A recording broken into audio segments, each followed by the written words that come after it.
सिर्फ आर की वैल्यू 2 होगी तभी उसके ये सर्कमफ्रेंस का लेंथ और उसका एरिया का वैल्यू हाँ यूनिट अलग हो गए, वैल्यू की बात कर रहे हैं, वैल्यू में वो दोनों इक्वल हैं। तो यहाँ पे डायमीटर कितना हो जाएगा 4। Question number 19। कुछ चीजें तो याद भी कर सकते हो, शॉर्ट में याद भी कर सकते हो, डायरेक्ट इसको लिख के आ सकते हो, टाइम आपके बच सकते हैं, लेकिन कॉन्सेप्ट याद रखोगे तब। क्वेश्चन नंबर 20 भी चले। क्या बोला question number 20? Find the curve surface area of a cylinder with diameter 21 centimetre and height 15 centimetre. देखो डायमीटर दिया हुआ है 21 सेंटीमीटर और एच दिया है 15 सेंटीमीटर। किसका बोला? Curve surface area of cylinder बोला है। कर्व सरफेस क्या होता है? 2 पाई आर एच होता है, ये होता है। देखो 2r d है, 2r को ही d बोलते हैं ना, 2r इक्वल टू डी है, मतलब पाई की वैल्यू 22/7, 2r की जगह पे 21 दिया है और h की जगह पे 15 दिया है।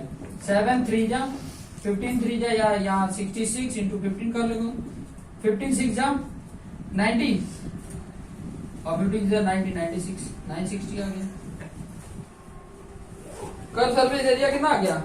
960 सेंटीमीटर स्क्वायर। तो क्वेश्चन नंबर यहाँ पे लिख लेते, क्वेश्चन नंबर 21 हो जाएगा आंसर में।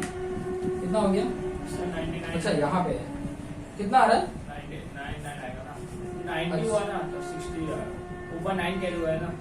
15 6 जा हाँ सॉरी 6 नहीं ना, 90 आ रहा था, 9 कैरी होगा तो 990। ओके यहाँ पे 20 का 990 सेंटीमीटर स्क्वायर हो जाएगा। हाँ थोड़ा सा ध्यान रखना, 15 6 जा 90 हो रहा है तो 9 कैरी जाएगा तो 9 ऐड हो जाएगा 90 में तो 99 आ जाएगा। ये थोड़ा सा जल्दी में ओवर स्मार्टनेस की वजह से गलती होता है, हम ज्यादा ओवर कॉन्फिडेंस हो जाते हैं तो ऐसी गलतियां कर बैठते हैं। हालांकि देखो कुछ था नहीं, शॉर्ट में मल्टीप्लिकेशन था लेकिन जल्दी में गलती कर देते हैं। तो एक और चीज है कि मैंने एक नोटिस की है कि एक गलती होती है ना तो 10 क्वेश्चन में अलर्टनेस आ जाता है, गलती हो गई है, अभी गलती नहीं होना चाहिए, ये अलर्टनेस आ जाता है कि अब मल्टीप्लिकेशन में या एडिशन में बड़ा ध्यान से चेक भी करूंगा, दोबारा भी मैं चेक करूंगा कि कहीं गलती ना हो जाए, क्योंकि एक गलती मेरा 1 मार्क्स चला जाएगा, ये ध्यान रहे। ओके चलिए 21 में बात करेंगे, प्रोबेबिलिटी से रिलेटेड है। और प्रोबेबिलिटी से रिलेटेड क्या बोला? The probability of selecting a defective trouser समझते हो ना, ये ट्राउजर होता है from a lot of 200 trouser है, उसमें से डिफेक्टिव जो ट्राउजर है उसकी प्रोबेबिलिटी दे के रखा है 0.045। तो find the number of defective trouser in the probability of selecting a defective trouser from a lot 200 trouser is 0.045। Find the number of defective trouser in the lot. ठीक है, defective trouser का lot में कितने हैं वो बताना है। देखो पीई की वैल्यू दिया है, कितना दिया है? 0.045 ये दिया हुआ है, क्लियर। और ये होता क्या है? P इक्वल टू होता है, P इक्वल टू क्या होता है? सिलेक्ट जो किया हुआ है वो favourable outcomes upon total outcomes. Favourable का नहीं हमें पता है, ये x मान लो, लेकिन ये तो पता है ना, तो इसका मल्टीप्लीकेशन यहाँ पे हो जाएगा 200 इंटू 0.045 है। अच्छा 2 जीरो हटाते हैं तो पॉइंट मेरा कहां पे चला जाएगा? यहाँ पे चला जाएगा, 4.5 आ जाएगा। 2 इंटू 4.5 और 4.5 का डबल 9 होता है, तो कितने डिफेक्टिव है? 9 है। आंसर क्या आ जाएगा? 9 आ जाएगा। ठीक है, 9 उसमें ट्राउजर क्या है? डिफेक्टिव पीस है, इसलिए उसकी प्रोबेबिलिटी क्या हो रही है? 0.045 आ रही है। क्वेश्चन नंबर 22 ये कह रहा है कि पीए और पीए नॉट का रेशियो ये दिया हुआ है, कोई प्रोबेबिलिटी होने का और कोई प्रोबेबिलिटी न होने का। रेशियो क्या है? 4:5 है। तो किसी प्रोबेबिलिटी के होने का रेशियो क्या होगा या वैल्यू क्या होगी?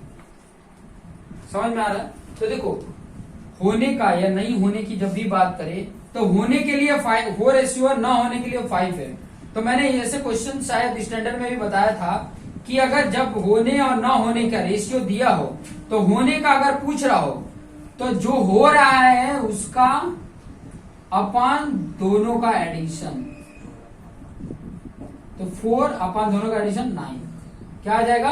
4/9 होने का पूछा है, नहीं होने के लिए 5/9 आ जाता, नहीं होने के लिए 5/9 हो जाता। यहाँ होने का पूछा है तो 4/9 आ गया। क्लियर? क्वेश्चन नंबर 23 की बात करें, सेकंड लास्ट, क्या बोला है? After how many places of A decimal does the decimal expansion of this terminated? कितने डेसिमल एक्सपांशन पे वो टर्मिनेट हो जाएगा? ये भी कंडीशन समझ लो, बहुत इंपॉर्टेंट है और बहुत इजी भी है। ठीक है, कितने डेसिमल के प्लेस तक जाके, डेसिमल के बाद कितने प्लेस तक जाके वो टर्मिनेट हो जाएगा, मतलब टर्मिनेट का मतलब एंड हो जाएगा। अब डेसिमल के बाद कोई वैल्यू नहीं आएगी, मतलब डेसिमल के वैल्यू के बाद कोई वैल्यू नहीं आएगी। क्या दिया है? दिया 751/2 पे 4 और 5 पे 2 दिया है। इस कंडीशन में आपको सिर्फ चेक करना है इन दोनों में कौन पे मैक्सिमम पावर है। किस पे है मैक्सिमम पावर? 4 पे है, 4 पे है ना, 4 पे मैक्सिमम पावर, सॉरी 2 पे मैक्सिमम पावर 4 है। तो ये जो पावर है मैक्सिमम पावर, उतने डेसिमल के प्लेस तक, डेसिमल के बाद उतने प्लेस तक नंबर जाएगा, उसके बाद टर्मिनेट हो जाएगा, उसके बाद डिवाइड करने की जरूरत नहीं पड़ेगी। समझ में आया ना? यही चेक करना होता है कि इस पे या इस पे किसी पे भी मैक्सिमम पावर होना चाहिए। क्लियर? समझ में आ रहा है बात? ये होना चाहिए तो फिर बाद में हो जाएगा। मिनिमम है कि मैक्सिमम है? मैक्सिमम ही है, ध्यान रखना कि मैक्सिमम हम लेंगे। ठीक है, मैक्सिमम क्या कर सकते हैं हम, इसको ही दोनों के पावर इक्वल करने के लिए क्या कर देंगे? 5 पे 2 ऊपर और 5 पे 2 नीचे कर ले सकते हैं। ऊपर से तो हमें लेना ही देना नहीं, कुछ भी नंबर हो। यहाँ पर क्या हो जाएगा? देखो ऊपर कितना भी नंबर हो, यहाँ पे क्या हो जाएगा? 2 पे 4 इंटू 5 पे 4। इसका मतलब क्या हुआ? 2 इंटू 5 पे 4 और 2 इंटू 5 क्या हो जाता है? 10 पे 4 हो गया। और 10 का मतलब क्या है? उधर से जो भी वैल्यू है लास्ट से 4 काउंट करके पॉइंट लगा दो। तो डेसिमल का चौथे नंबर तो कुछ बार टर्मिनेट ही है ना, ये हो जाएगा 4 लिख दोगे। ठीक है, और लास्ट है, लास्ट ही है ना, हाँ लास्ट है। It the distance of A point this from the origin.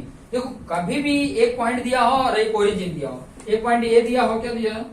20 और 21 दिया है, और दूसरा पॉइंट ओरिजिन हो, तो इन दोनों का स्क्वायर करके सम करके रूट निकाल लो। स्क्वायर करके दोनों का स्क्वायर करके सम करो और उसका रूट निकालो। देखो रूट लगाया है, 20 का स्क्वायर 400, 21 का स्क्वायर 441, कितना हो गया? 841। 841 किसका है? 841 किसका है? 29 का। तो इसका आंसर क्या हो गया? बस इतना ही है। ठीक है, ये था स्टैंडर्ड गाला का।